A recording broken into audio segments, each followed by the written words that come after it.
Welcome to All Set for Sunday, a podcast for busy and distracted Catholics to be a little more prepared for Sunday Mass. My name is Scott Williams. My co-host is Jeff Red Shirt Trailer. Hey, Jeff. Hey, red sweatshirt Williams, how are Hey. you? Okay. It's fun. You're getting really good at that intro. It's Like fun, you drill fun to it. match. It is fun. Yeah, coordinating. Mm-hmm. Yeah. And Father James Brockmeier did not wear his rotational red sweater today, I but hey, Father apologize. James. No martyr Hello. today. No, I'm gray today. Are you at the Catholic Center today? I am at the Catholic Center. Yes. Lovely. The Yeah. Archdiocese of Indianapolis. What's it? It's got an official name, that building, right? They're Edward T. O'Meara Catholic Center. There you go. Mhm. All right, that's all the banter I got. That's it. Is it the Archbishop Edward T. O'Meara Catholic Center or just his? That is Or a great just Edward? question that I Huh. don't know the answer to. I don't think it is. I've never heard anybody say that before. But that would be odd to name something after an archbishop and not call it the Archbishop. Right? I don't know. Office of Maybe Worship they're just- ruling. Maybe they're preparing for the What's canonization. the germ say about this, Father? Oh, I missed that chapter. you missed that day in seminary? Yeah, on naming Naming. Catholic centers. Yeah. What's the difference between a Catholic center and a chancery? Ooh. It's a great question. So a lot of people use the terms interchangeably. Mm-hmm. I believe the chancery more specifically refers to the archbishop's offices and a few of the ministries that surround the archbishop. And the Catholic Center is the home to a number of ministries in the archdiocese that don't formally fall under the heading of chancery. So in our case, the chancery is at the Catholic center, but the Catholic center is not the chancery. That's what I'm going with. Yep. Great. I thought Scott was setting up a joke there when he was like, what's the difference between a Catholic center? And you were going to be like, you can actually get something done at a Catholic center. Am I right? I don't know why that somebody out there will think that joke is funny. I want to hear from whoever that person is. Yeah, 7 priests walk into a Catholic center. Yeah. That's it. That's it. Yeah. All right, good jokes. In our diocese, it's 7 pastors walk into a Catholic center. That's So true. they have 2 jobs. Anyway, here we are. Fourth Sunday in Lent. Now are we ready? Yeah, 2 minute good drill. one. It's the 4th Sunday in Lent. We are We again. got criticized for the amount of banter we had last episode, so Oh. I was trying to. Oh, by Father Christian? Or- Mhm. Yeah.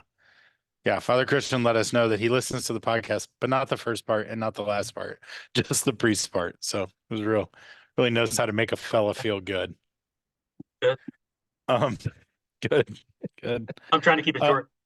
Yes. Thank you. Fourth Sunday in Lent, we are not doing the scrutinies here.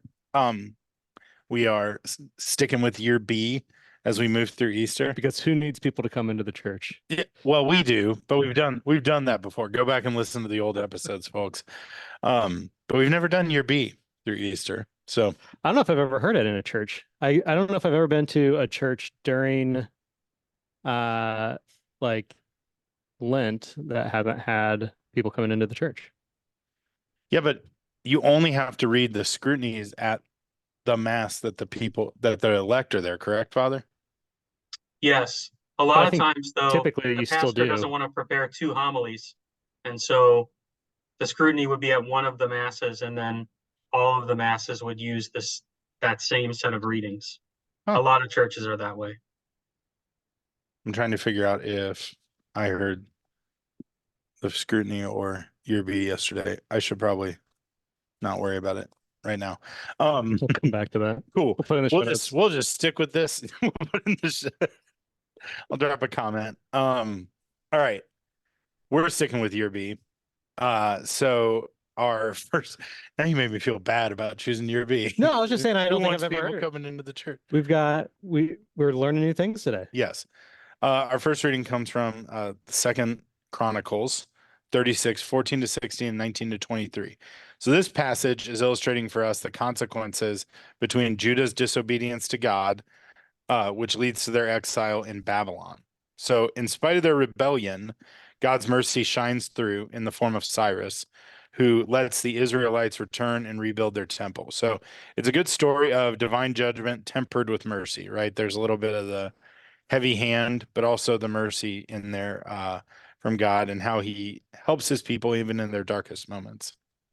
Our responsorial psalm, let my tongue be silenced if I ever forget you. I think there'll be a lot of silent tongues saying this one at Mass Am I right? this weekend because it's for sure a mumbler. Let my tongue be silenced if I ever forget you. Because Is if mumbler it's, the opposite of banger? yeah, Yes. mumbler's like by the third time through, you still, most of the group still, like most of the churches, like only getting 2/3 of the words out. Let my Okay. tongue be silenced if you forget me. You know, Yeah. Usually a longer one. yeah, I think, do we Mhm. say meh is meh, the, meh's kind of the in between. yeah, Yeah, not mid. necessarily something you'd forget, but not something you really want to belt out. Yeah, it's mid. You're hip. You know what that means. Um, Ironically, this is probably one of the most famous psalms. really? Yeah. According to what standard? Just beauty. It's the psalm. It's the psalm Beauty, that ever starts heard of it? by the streams of Babylon we sat and wept, remembering Zion, and they pled us to hang up our harps, and um, it is often referenced in literature and art when someone is having a crisis, a time of loss. This image of sitting by Hmm. the rivers of Babylon weeping is uh, a very powerful one, and one that shows up even outside of the faith a lot. Scott, do you think in all the times we've done this podcast with Father James, he's ever let me get through a 2-minute drill without starting into his own? I mean, I'm excited. We finally got like Yeah. responsorial song talk. We never talk about the psalm, but we finally got it happening. But I don't think you've ever let me get through a 2-minute drill. Well, Well, we also keep just kind going. of glaze over. We usually just talk about the response in the responsorial song. Yeah. He's like, oh, it's by what measure? Beauty, The rest of it, idiot. not just the response. If all I was gonna say is if people are anything like me, which most aren't, thank the Lord, uh, I'll hear "Let my tongue be silenced" and I'll be like, "Tongue, that's a weird thing to come up in a responsorial psalm. Why would it be about tongues?" And then all of a sudden we'll be back around and I'll be like, "Let my tongue," and then I'll forget all the other words, and then I'll be like, "Oh, I got to remember," and then I'll hear my tongue cleave to my palate, and I'll be like, "Wait, what?" So Good. So this weekend, pay attention to the verses. yeah, It's your challenge. yes. All right, end of the podcast. Challenge That's accepted. it. I dare you to preach on this psalm, the most beautiful psalm.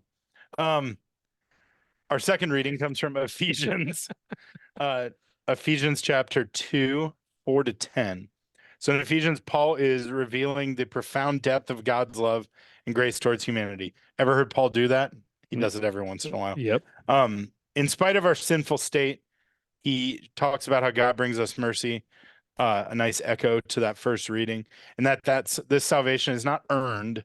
We don't have to do anything for it. It is freely given, which just demonstrates God's kindness for us and how he looks out on all of us and how that transformative power helps us just continue to live out and live the good works that he's prepared for us. That it's not about doing those good works to get that salvation, but about living out those good works that we're given. And then our gospel comes from John chapter 3, 14-21. Jesus said to Nicodemus, just as Moses lifted up the serpent in the desert, so must the Son of Man be lifted up, so that everyone who believes in him may have eternal life.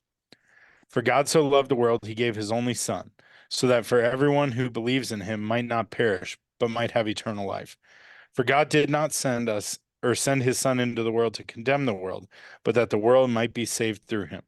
Whoever believes in him will not be condemned, but whoever does not believe has already been condemned, because he has not believed because he has not believed in the name of the only Son of God. And this is the verdict, that the light came into the world, but the people preferred darkness to light, because their works were evil. For everyone who does wicked things hates the light and does not come towards the light, so that his works might not be exposed. But whoever lives the truth comes to the light, so that his works may be clearly seen as done in God. All right. Good job, Jeff. Very proud of you. Good job. Having read that gospel, Father, is the psalm still the most famous scripture quote that's in these readings? Touche. No. Because of all the Stone Cold Steve Austin fans who used to hold up the posters that said John 3:16. Oh man. I think they were Stone Austin Cold Steve 3:16. Austin fans. That's what I was You were thinking. right. You nailed it. Austin 3:16 was what they would Austin go with. 3:16. Yeah.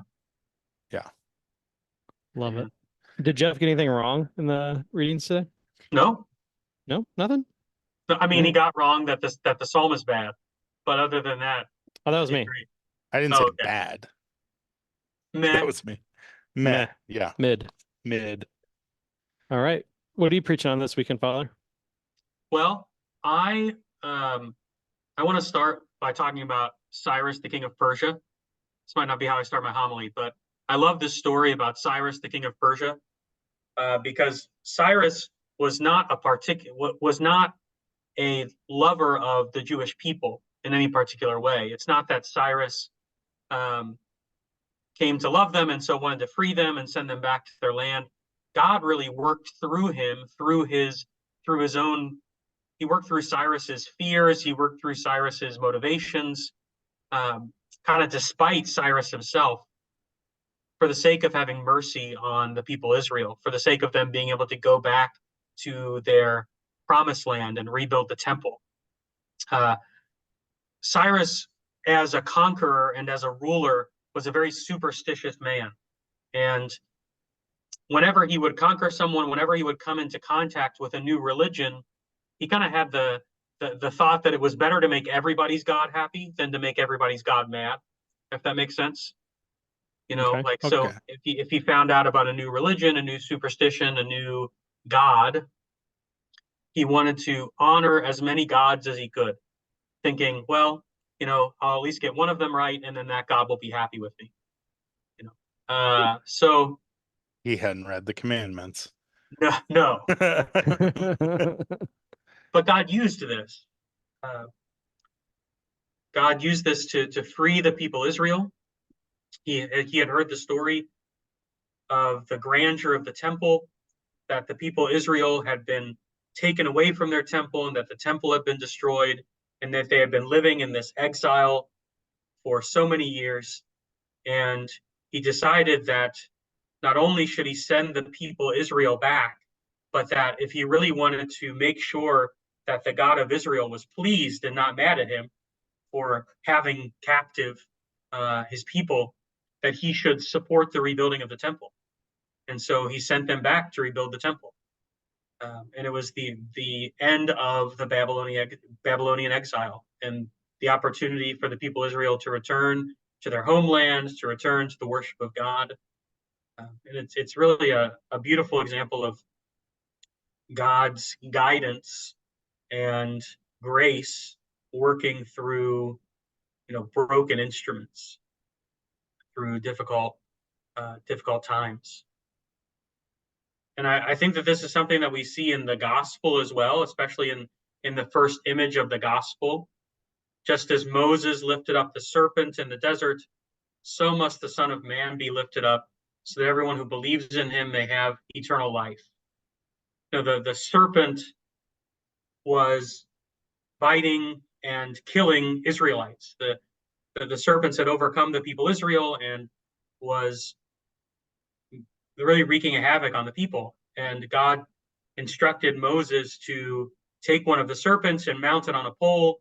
And if people looked up at the thing that had been killing them, if people looked up at the thing that had been their death, they would be healed.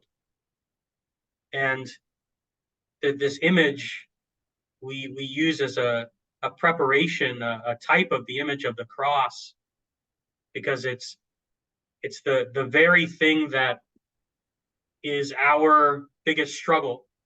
It is death.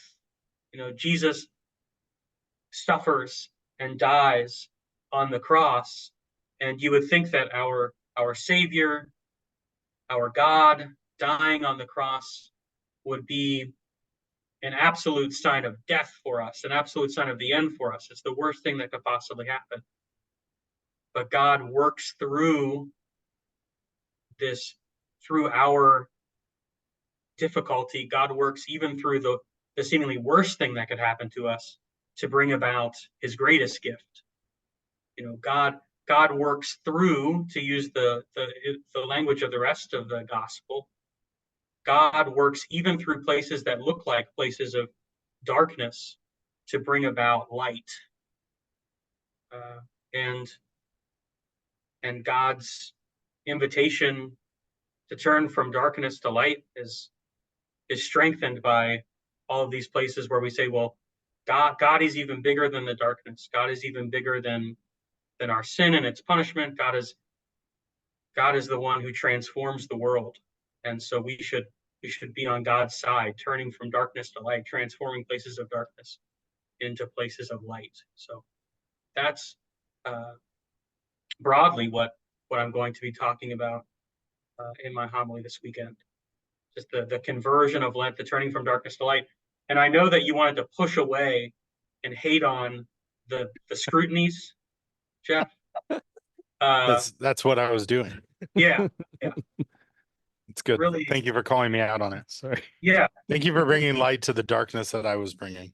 Well, the scrutinies this weekend, even though these aren't the readings that we would use with the scrutinies for the fourth Sunday of Lent are all about turning from darkness to light and inviting those who are coming into the church, the elect, to cast out darkness from their life and to welcome in the light of Christ. So even though it's not the scrutiny readings, it's still a beautiful connection to what's going on in a lot of the church this weekend.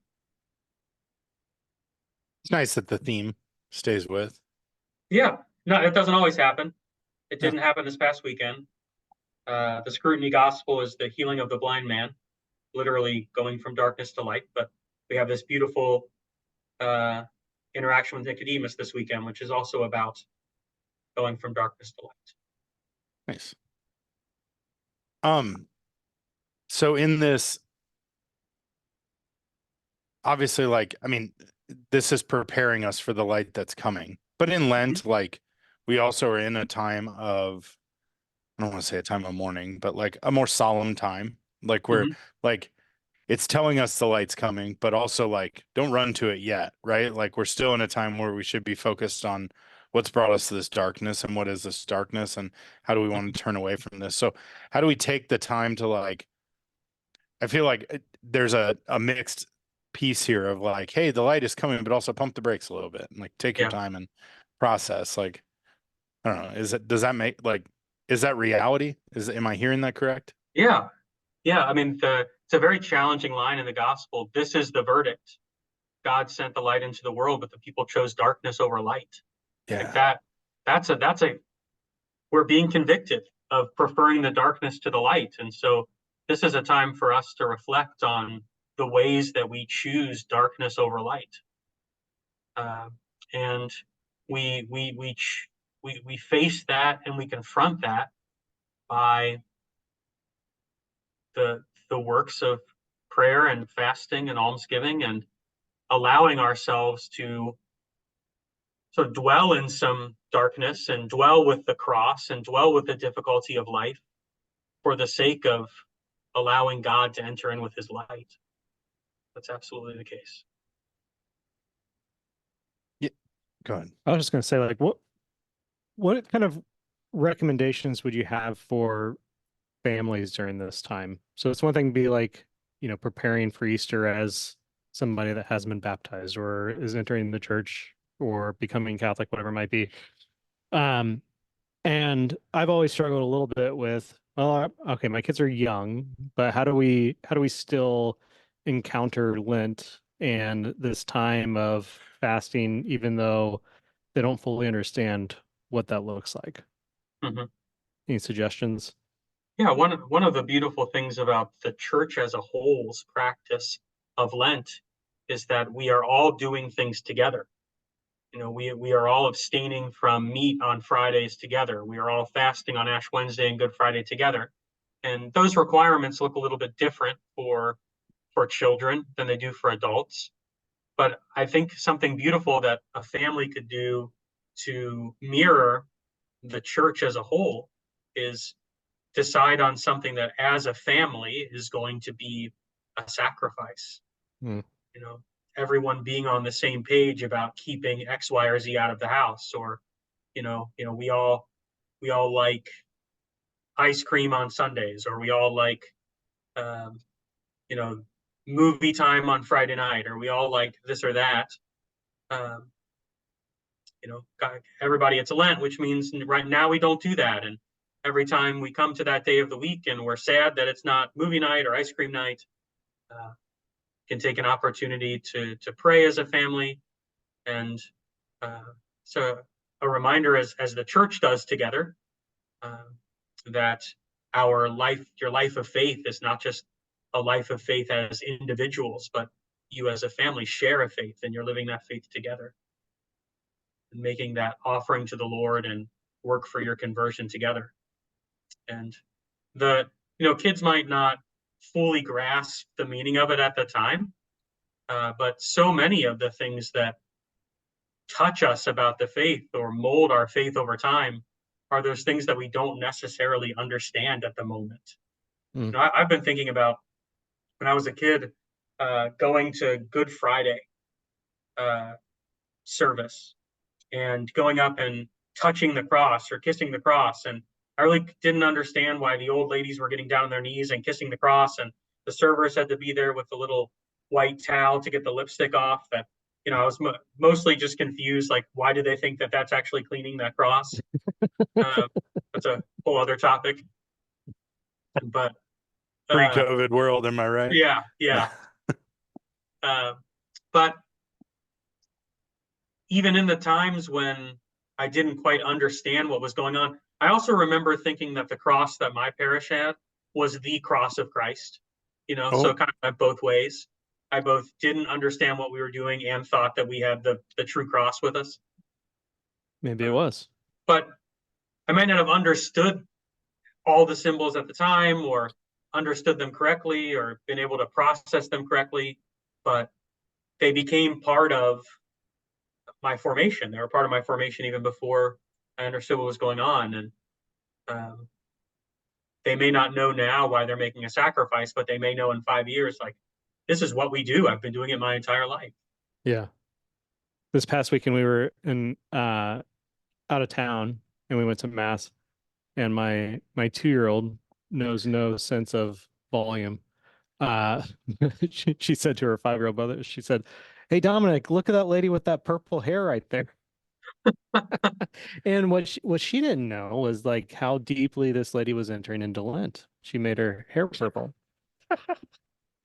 as a true sacrifice. I was gonna ask, is this like, was it dyed purple, or was it like yeah. one of those old ladies that has just white hair that's so white it looks like blue or purple? This was dyed purple. It was dyed purple. Yeah. Nice. Yep. How did that person react? She just kept on walking back to her seat after communion. You should go back to that church this weekend and see if her hair is rose. Oh, that'd be impressive. Then you would know. Road trip. Yeah, I think you should do it. Oh yeah. If you're not a coward. All right. Okay.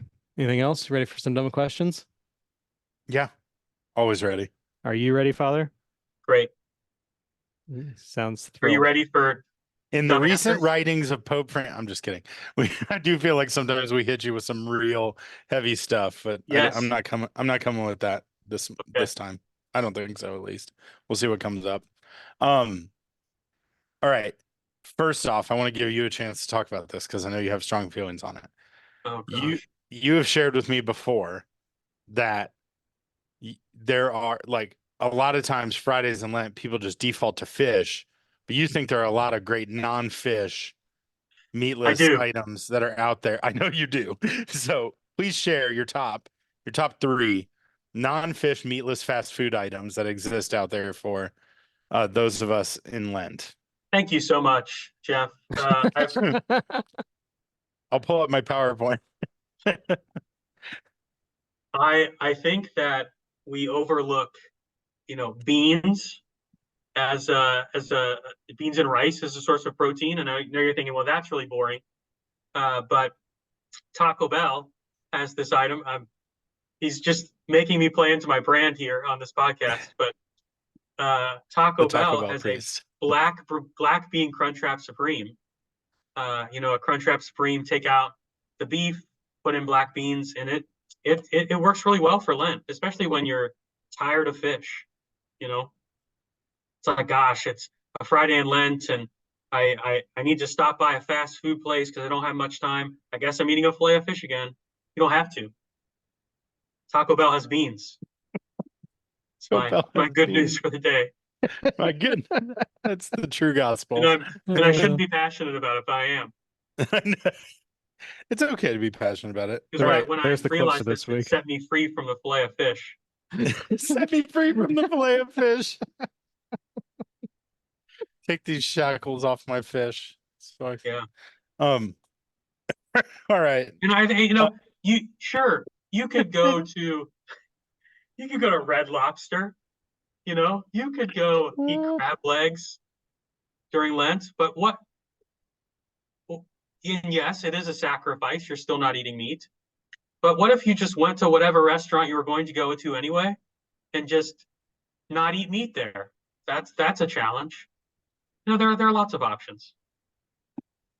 I don't even hate fish. I just feel strongly. I know you do. I know you do. Just love beans.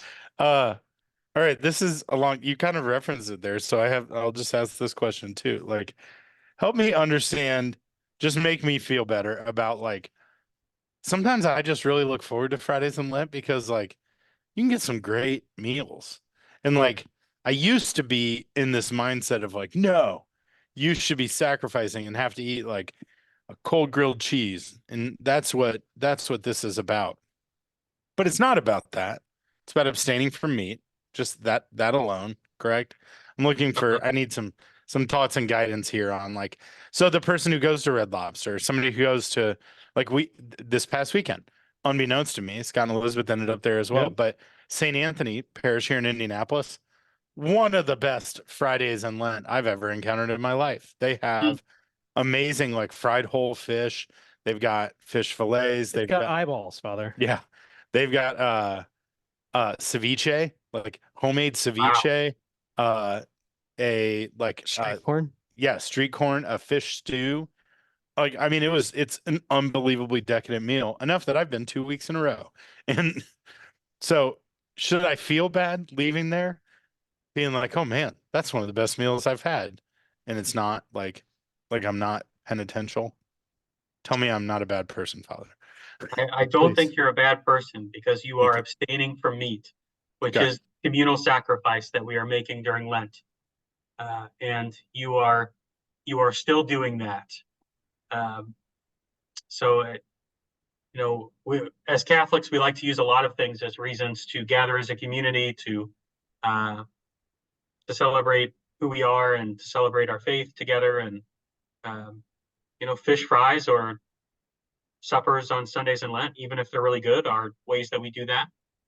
And if every element of your Lent is like that, that might be one thing. If you don't have any way during Lent that you're really sacrificing, that'd be one thing. But that element being a non-sacrificial meal, even though it's abstaining, I don't think you've lost Lent because of it.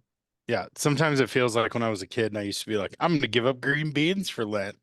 I was tricking my parents into not having to eat green beans. That never worked.